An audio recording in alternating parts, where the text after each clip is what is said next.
मित्रों नमस्कार। REET exam solve paper की सीरीज में आज मैं पुनः रीट एग्ज़ाम 2017 का सॉल्व पेपर लेकर आया हूं।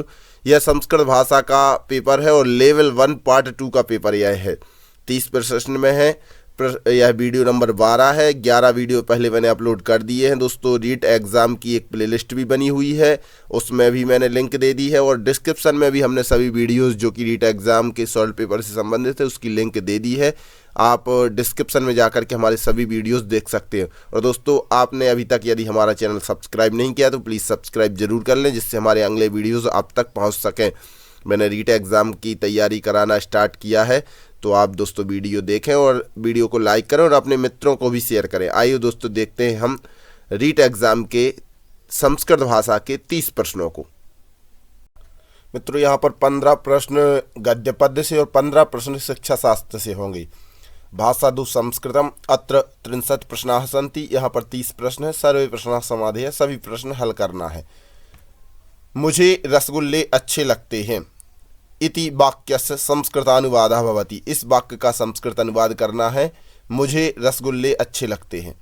माम रसगोलकानि रोचन्ते, मम रसगोलकानि रोचन्ते, मह्यम रसगोलकानि रोचन्ते, मया रसगोलकानि रोचन्ते। तो दोस्तों रोच धातु के योग में जो विभक्ति होती है वह होती है रुच्यर्थानाम प्रियमाणा सूत्र के द्वारा चतुर्थी विभक्ति। तो इसका जो राइट आंसर है वह है मह्यम रसगोलकानि रोचन्ते। यह राइट आंसर है, मह्यम रसगोलकानि रोचन्ते। अगला प्रश्न, पावर्णस्य उच्चारण स्थानम अस्ति। पावर्ण का उच्चारण स्थान है तो कंठः, दंतः, ओष्ठौ या तालु। तो इसका जो राइट आंसर है उपपद्मानी या नाम मोष्ठौ। यह उच्चारण सूत्र है और उच्चारण सूत्र जो है उच्चारण स्थान वाले सूत्र, उन 11 सूत्रों को जरूर याद कर लें, उनमें से जरूर प्रश्न बनते हैं। अगला प्रश्न है, वयम महाविद्यालयम गच्छामः वाक्यस्य अस्य वाच्य परिवर्तनम करोतु। इस वाक्य का वाच्य परिवर्तन करना है। वयम महाविद्यालयम गच्छामः। वयम के स्थान पर जो होगा दोस्तों वह होगा तृतीया विभक्ति। यह है प्रथमा विभक्ति बहुवचन का, तो तृतीया विभक्ति बहुवचन में यह बदल जाएगा तो हो जाएगा अस्माभि। अस्माभि तीनों में लिखा हुआ है। अब महाविद्यालयम है तो यह विद्यालय शब्द पुल्लिंग में चलता है और महाविद्यालय हो जाएगा। तो महाविद्यालय यहाँ पर भी लिखा है और यहाँ पर भी लिखा है। अब यहाँ पर जो धातु है कौन सी धातु है? गम धातु है। तो गम महाविद्यालय तो एक ही है क्योंकि कर्म के अनुसार यहाँ पर क्रिया चलेगी। तो गम्यते यह राइट आंसर है, ए राइट आंसर है। अस्माभि महाविद्यालया गम्यते, यह राइट है। दोस्तों इसका जो नियम है वह होता है 121 को हम 311 में परिवर्तित करते हैं। अब 121 311 कैसे? जो प्रथमा विभक्ति है कर्ता में और कर्म में द्वितीय विभक्ति होती है और फिर जो क्रिया है वह कर्ता के अनुसार चलती है। प्रथमा का कर्ता है, एक वचन का कर्ता है तो एक वचन की क्रिया होगी इस प्रकार। तो वैसे इसको अब कर्तृवाच्य का, अब इसको कर्मवाच्य बदलेंगे तो एक का हो जाएगा तृतीय विभक्ति। तो तृतीय विभक्ति यदि बहुवचन में है या एक वचन में या द्विवचन में, तो जो वचन में इसमें है वहीं हम इधर कर देंगे। फिर द्वितीय विभक्ति रहती है कर्म कारक में, तो कर्म यहाँ पर प्रधान हो जाता है, उसमें प्रथमा विभक्ति लग जाती है और कर्म के अनुसार ही क्रिया चलती है। तो 311 यह नियम बन जाता है। 121 का 311। दोस्तों आप वाच्य परिवर्तन का वीडियो अच्छे तरीके से देखना चाहते हैं तो डिस्क्रिप्शन में हमने वीडियो की लिंक दी है, उसमें कर्तृवाच्य, कर्मवाच्य, भाववाच्य परिवर्तन लिखा हुआ है। सबसे ऊपर ही लिंक है, आप उस पर जा करके देख सकते हैं अच्छे तरीके से। अगला प्रश्न देखते हैं। सा ग्रामस्य निक्सा तिष्ठति, सा ग्रामस्य निक्सा तिष्ठति इति वाक्यम संशोधय। इस वाक्य का संशोधन करना है, शुद्ध करना है इस वाक्य को। सा ग्रामस्य निक्सा, तो ग्रामीण निक्सा, ग्रामम निक्सा, ग्रामाय निक्सा या ग्रामात निक्सा। तो दोस्तों आपको पता होगा निक्सा शब्द जो है अविता, परिता, समया, निक्सा, हा प्रतियोगी की पी, इन शब्द के स्थान, इन शब्द के योग में द्वितीय विभक्ति होती है तो यहाँ पर ग्रामम होना चाहिए। यह राइट आंसर है बी, सा ग्रामम निक्सा तिष्ठति। अगला प्रश्न, निम्नलिखित सूक्त है समुचित पदेन रिक्त स्थानम पूर्यत। सूक्ति का समुचित पद के द्वारा रिक्त स्थान की पूर्ति करनी है। न ही ज्ञानेन पवित्र में विद्यते, ज्ञान के समान कोई पवित्र नहीं है यहाँ पर। तो सार्धम मतलब होता है साथ, सह मतलब साथ, साकम मतलब साथ। तो ज्ञान के साथ कि ज्ञान के सदृश मतलब समान, तो इसका राइट आंसर है सदृशम। ना ही ज्ञानेन सदृशम पवित्र में विद्यते, ज्ञान के समान यहाँ पर और कोई पवित्र नहीं है। अगला प्रश्न है व्यवहार कौशलम इत्यस्य गुणस्य ग्रहणम कस्मात् विधे भवति। अब यहाँ पर दोस्तों शिक्षा शास्त्र से प्रश्न है, व्यवहार कौशलम जो व्यवहार कौशल है, इत्यस्य गुणस्य ग्रहणम इस गुण का ग्रहण किस विधि से होता है?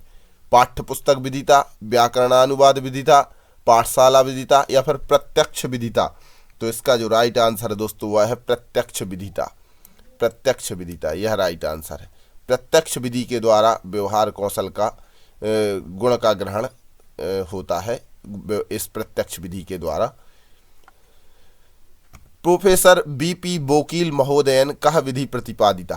प्रोफेसर बीपी बोकील महोदय ने कौन सी विधि का प्रतिपादन किया? प्रत्यक्ष विधि, व्याकरण विधि, पाठ्य पुस्तक विधि या फिर व्याख्या विधि। तो इसका राइट आंसर है दोस्तों अभी जो ऊपर आई थी विधि, प्रत्यक्ष विधि। प्रत्यक्ष विधि का जो प्रतिपादन किया है वह किया है बीपी बोकील महोदय के द्वारा। अगला प्रश्न है हर्वरीय पंचपदी। हर्वरीय होता है दोस्तों यहाँ पर थोड़ा सा हर्वरीय लग गया है। हर्वरीय पंचपदी जो है इत्यस्य विधे विकसितम रूपम किम, इस विधि का विकसित रूप क्या है? इस कौन सी विधि कहलाती है? विश्लेषणात्मक विधि, मूल्यांकन विधि या फिर व्याकरण विधि या फिर व्याख्या विधि। तो इसका जो राइट आंसर है दोस्तों वह है मूल्यांकन विधि। हर्वरीय जो विधि है वह कहलाती है मूल्यांकन विधि। मूल्यांकन विधि का यह इसका विकसित रूप है मूल्यांकन विधि, हर्वरीय पंचपदी का। अगला प्रश्न है भावाभिव्यक्ते है सर्वोत्तम साधनम विद्यते। भावों की अभिव्यक्ति का सर्वोत्तम साधन क्या है? तो भावों की अभिव्यक्ति का सर्वोत्तम साधन जो है वह है भाषा। भाषा है सर्वोत्तम साधन। अगला प्रश्न संस्कृत भाषायाः शिक्षणाय, संस्कृत भाषा के शिक्षण के लिए कौशलानाम स्वाभाविक क्रमः विद्यते। कौशलों का स्वाभाविक क्रम क्या है? तो कौशलों का स्वाभाविक क्रम कभी भी पूछा जाए दोस्तों, कौशल जो 4 कौशल होते हैं, श्रवण कौशल, भाषण कौशल, पठन कौशल, लेखन कौशल, तो इसका सब का क्रम हमेशा एक सा ही रहता है। चाहे वो संस्कृत भाषा शिक्षण के लिए हो, चाहे हिंदी भाषा शिक्षण के लिए, चाहे कोई सी भी भाषा शिक्षण के लिए हो। तो श्रवणम, फिर इसके बाद भाषणम, इसके बाद पठनम, फिर इसके बाद लेखनम, यह क्रम बिल्कुल सही है। इसका एक सूत्र है हमने बनाया हुआ है, सबके आगे आगे के शब्द लेकर के, स्रा, भा, पा और ले, सभा पले। इस प्रकार दोस्तों स्रा से श्रवणम, भा से भाषणम, पा से पठनम, ले से लेखनम, सभा पले या फिर LSRW, लिसनिंग, स्पीकिंग, रीडिंग और राइटिंग, LSRW, यह दोनों इसके क्रम के नियम हैं। अगला प्रश्न है संस्कृत शिक्षणस्य प्रयासः स्यात्। संस्कृत शिक्षण का प्रयास होवे, किसके लिए प्रयास होवे? ऊर्ध्वमुखा, अधोमुखा, अंतर्मुखा या बहुमुखा? कैसा प्रयास होना चाहिए संस्कृत शिक्षण का? तो इसका जो राइट आंसर है दोस्तों वह है बहुमुखा, बहुमुखी होना चाहिए। ऊर्ध्वमुखा, अधोमुखा, अंतर्मुखा ना होकर के बहुमुखी विकास होना चाहिए। संस्कृत शिक्षण का प्रयास जो होता है बहुमुख होता है। अगला प्रश्न अभिनयः कतिविधो भवति। अभिनय कितने प्रकार का होता है? तो द्विविधा, चतुर्विधा, त्रिविधा या पंचविधा। तो इसका जो राइट आंसर है दोस्तों वह है चतुर्विधा। अभिनय 4 प्रकार का होता है। आंगिक, वाचिक आपने सुना होगा, इस प्रकार 4 भेद होते हैं उसके। अगला प्रश्न है दृश्य श्रव्य साधनेषु प्रमुखम साधनम अस्ति। दृश्य और श्रव्य साधनों में प्रमुख साधन कौन सा है? दृश्य भी दिखाई देने वाला भी हो, श्रव्य मतलब सुनाई देने वाला भी हो। तो आकाशवाणी को हम सिर्फ सुन सकते हैं, पुस्तक को सिर्फ देख सकते हैं, श्याम फलक को देख सकते हैं, लेकिन दूरदर्शन एक ऐसा है, दूरदर्शन जो चैनल है उसको हम देख भी सकते हैं और सुन भी सकते हैं। तो इसका राइट आंसर है दूरदर्शनम। दृश्य साधनानाम सर्वोत्तम साधनम वर्तते। दृश्य साधनों का सर्वोत्तम साधन क्या है? श्याम फलकम, पुस्तकम, चलचित्रम या फिर नाटकम। तो श्यामपट्ट, पुस्तक, चलचित्र या फिर नाटक। तो इसका जो राइट आंसर है वह है श्याम फलकम। सबसे अभिन्न मित्र कहा गया है शिक्षक का श्याम फलक, श्यामपट्ट। अगला प्रश्न पाठ्य पुस्तकस्य उद्देश्यानि सन्ति। पाठ्य पुस्तकों के उद्देश्य क्या है? बालकानां ज्ञानस्य सीमायाः विस्तारा, व्यवहारिक ज्ञानस्य सम्पादनाय प्रेरणा, छात्राणां कल्पनाशक्तेः विकासा, उपर्युक्तानि त्रीणि अपि। तो इसका जो राइट आंसर है दोस्तों, पाठ्य पुस्तक के उद्देश्य होते हैं उपर्युक्त सभी। उपर्युक्त जो सभी बालकों के ज्ञान की सीमा का विस्तार हो, व्यवहारिक ज्ञान की संपादन की प्रेरणा भी मिले, छात्रों की कल्पना शक्ति का विकास हो, इसलिए यह पाठ्य पुस्तक के सभी उद्देश्य हैं। अगला प्रश्न है, संस्कृत शिक्षण मूल्यांकनस्य साधनभूता भवन्ति। संस्कृत शिक्षण मूल्यांकन का साधनभूत होते हैं। संस्कृत शिक्षण मूल्यांकन के साधनभूत क्या है? बुद्धि परीक्षा, अभिरुचि परीक्षा, आसक्ति परीक्षा या उपर्युक्तः सर्वे। तो इसका जो राइट आंसर है ये सभी है, उपर्युक्त सभी। लघु काष्ठखंडस्य व्यवहारः कुत्र क्रियते। लघु काष्ठखंड का, लघु मतलब होता है छोटा, काष्ठ मतलब लकड़ी का टुकड़े का, व्यवहार कुत्र क्रियते मतलब ये है कि जो लकड़ी का टुकड़ा होता है या तिनका होता है उसका प्रयोग हम कहाँ करते हैं? तो वस्तुनिष्ठ परीक्षा में, सलाका परीक्षा में, निबंध परीक्षा में या अंत्याक्षरी परीक्षा में। तो दोस्तों आपने सुना होगा जो सलाका परीक्षा होती है उसमें पुस्तक में एक सलाका होती है, उस सलाका को हम जहाँ पर भी रख देते हैं वहाँ से सुनाना प्रारंभ किया जाता है छात्रों के द्वारा, तो वो कहलाती सलाका परीक्षा। उसमें ही लघु काष्ठखंड का प्रयोग होता है। तो इसका राइट आंसर है सलाका परीक्षायाम। अगला प्रश्न है, उपचारात्मकम शिक्षणम कर्तुम शक्यते। उपचारात्मक शिक्षण कर सकते हैं मूल्यांकन में, पाठ्यपुस्तकों के द्वारा, मूल्यांकन के द्वारा, गुरुमुख के द्वारा या फिर ना कहनापी। तो उपचारात्मक शिक्षण कर सकते हैं, किसके द्वारा कर सकते हैं दोस्तों? इसका राइट आंसर है मूल्यांकन के द्वारा, मूल्यांकन के द्वारा। अगला प्रश्न है, वस्तुनिष्ठ परीक्षायाः प्रकारा भवन्ति। वस्तुनिष्ठ परीक्षा के प्रकार होते हैं बहुसमाधान प्रश्नः, रिक्त स्थान पूर्णम, सत्यासत्य निर्णयाः या उपर्युक्तः सर्वे। तो दोस्तों इसका जो राइट आंसर है वह है उपर्युक्त सर्वे। सभी वस्तुनिष्ठ प्रश्नों में आते हैं, चाहे वो बहुसमाधान प्रश्न हो या फिर रिक्त स्थान की पूर्ति हो या फिर सत्य और असत्य का निर्णय हो, सभी यह आते हैं वस्तुनिष्ठ प्रश्नों के प्रकार में। अगला प्रश्न है, छात्रस्य ज्ञानात्मक क्षेत्रस्य परीक्षणं कर्तुं शक्यते। छात्रों के ज्ञानात्मक क्षेत्र का परीक्षण कर सकते हैं अध्ययन के द्वारा, परीक्षा के द्वारा, पाठ्यपुस्तक के द्वारा या फिर भाषण के द्वारा। तो इसका जो राइट आंसर है वह है परीक्षा के द्वारा। ज्ञानात्मक क्षेत्र का परीक्षण कर सकते हैं परीक्षा के ही द्वारा। आगे गद्यांश है, गद्यांश को पढ़ते हैं और प्रश्नों के उत्तर देंगे। परमेश्वरेण जगति समुत्पादितेषु सर्वद्रव्येषु विद्यैव सर्वश्रेष्ठम धनम। परमेश्वर के द्वारा इस संसार में समुत्पादित सभी द्रव्यों में विद्या ही सर्वश्रेष्ठ धन है। विद्या धनेन विहीना, विद्या धन से विहीन यो मानवः अस्ति, जो मानव है, सा असभ्य मूर्खः ग्राम्यश्च कथ्यते। वह असभ्य, मूर्ख और ग्राम्यश्च मतलब ग्रामीण कहा जाता है। ज्ञानेन विना यथा, ज्ञान के बिना जिस प्रकार पशु धर्माधर्मयोर विचारम कर्तुम न शक्नोति, धर्म और अधर्म का विचार नहीं कर सकते हैं, तथैव मानवोपि मानव भी विद्या विहीना, विद्या के द्वारा विहीन, पाप पुण्ययोः, पाप और पुण्य का, कर्तव्य अकर्तव्ययोः, कर्तव्य और अकर्तव्य का, क्या करने योग्य है क्या करने योग्य नहीं है, इसका विचार कर्तुम न पारयति, नहीं कर सकते हैं। विद्या विहीना मानवो अंध इव निगद्यते। विद्या से विहीन मानव अंधे के समान कहा गया है। आचार्य दंडिनः कथनानुसारम, आचार्य दंडी के कथनानुसार, विद्यैव शब्दा ह्रियम ज्योति, विद्या ही शब्दों की ज्योति है, हृदय की ज्योति है। यदि नाम इयम विद्या ज्योतिरस्मिन् जगति न भवेत् तर्हि जगदद मखिलमपि अंधकारावृत्तम समपत्सेत। यदि नाम इयम, यदि इसका नाम विद्या ज्योति अस्मिन् जगति न भवेत्, इस जगत में नहीं होता, तरही तो फिर जगद इदम अखिलमपि, यह पूरा संसार ही अंधकार वृत्तम संपत्सेत, अंधकार के आवृत्त से ढक जाता। अतएव उक्तम, इसलिए कहा गया है, विद्याधनम सर्वधनम प्रधानम इति, विद्याधन सभी धनों में प्रधान है।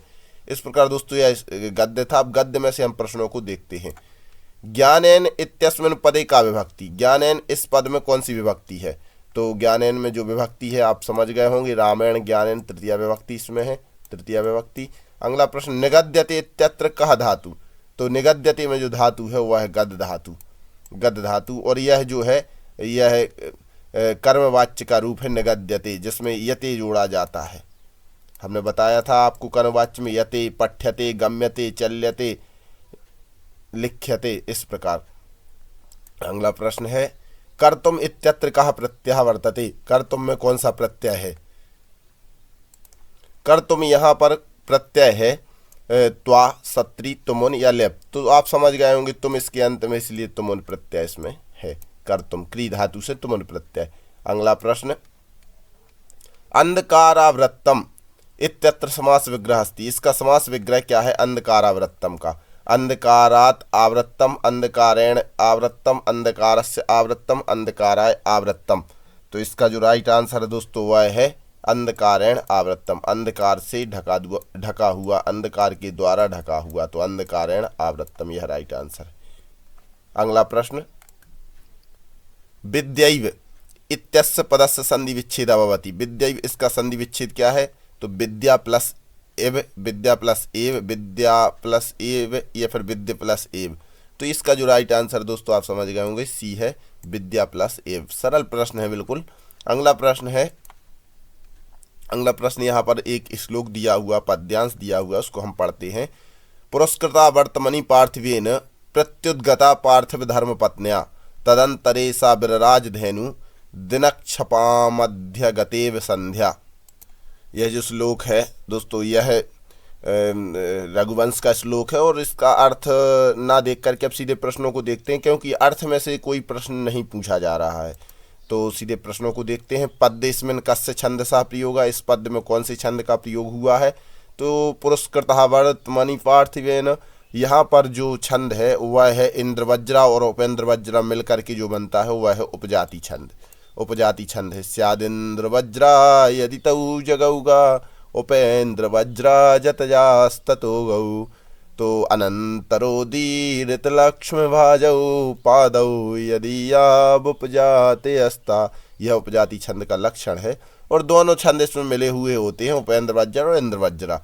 वर्तमनि इत्यस्य मूल शब्दः अस्ति, वर्तमनि इसका मूल शब्द क्या है? तो इसका मूल शब्द है दोस्तों वर्तमन, वर्तमन मार्ग होता है इसका अर्थ, वर्तमनि का मार्ग अर्थ होता है। अगला प्रश्न, पुरस्कृतः इत्यत्र कः प्रत्यय प्रयुक्तः, पुरस्कृतः में कौन सा प्रत्यय है? तो पुरस्कृतः में आप समझ गए होंगे पुरस उपसर्ग या फिर अव्यय पूर्वक जो क्री धातु से ता प्रत्यय यहाँ पर हुआ है, तो पुरस्कृतः बना है ता प्रत्यय। पार्थिवेन इत्यत्र कः विभक्ति, पार्थिवेन में कौन सी विभक्ति है? दोस्तों तृतीया विभक्ति यहाँ पर है, इसका राइट आंसर है ए, तृतीया विभक्ति। अगला प्रश्न है, अंतिम प्रश्न है, विरराज इत्यत्र कः लकारः प्रयुक्तः अस्ति, विरराज यहाँ पर कौन सा लकार प्रयुक्त है?